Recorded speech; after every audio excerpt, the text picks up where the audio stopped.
તો વકફ બોર્ડના હાઈકોર્ટના ચુકાદાને નાયબ મુખ્યમંત્રી હર્ષ સંઘવીએ આવકાર્યો છે। તેમણે કહ્યું કે ગુજરાત હાઈકોર્ટે ઐતિહાસિક ચુકાદો આપ્યો। વકફની મિલકત સિવાયના ધર્મના ટ્રિબ્યુનલ કેસમાં ફી લેવાતી હતી।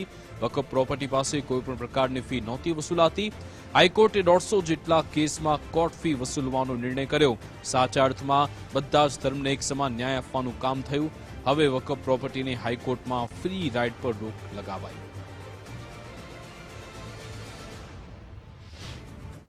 गुजरात हाईकोर्टे 150 જેટલા કેસોને 150 જેટલી પ્રોપર્ટીઝને જે કોર્ટ ફીમાં વસૂલવા માટેનો નિર્ણય લેવામાં આવ્યો છે।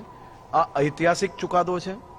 સાચા અર્થમાં બધા જ ધર્મ અને બધા જ ધર્મને લાગતી જે કોઈ ટ્રિબ્યુનલ મેટરો હોય તેને એક સમાન ન્યાય આપવાનું કામ ગુજરાત હાઈકોર્ટ દ્વારા કરવામાં આવ્યું છે। એટલે કે હવે વકફની પ્રોપર્ટીને હાઈકોર્ટમાં ફ્રી રાઇડનો આજે રોક લગાડવામાં આવી છે। તમામ લોકો તમામ ધર્મને એક સરખો ન્યાય આજે હાઈકોર્ટ દ્વારા ડિક્લેર કરવામાં આવ્યો છે। હાઈકોર્ટનો આ ઐતિહાસિક ચુકાદો છે અને હું જોઈ શકું છું કે તમામ લોકોને આ બાબતે એક સરખો ન્યાય આપવામાં આવ્યો છે।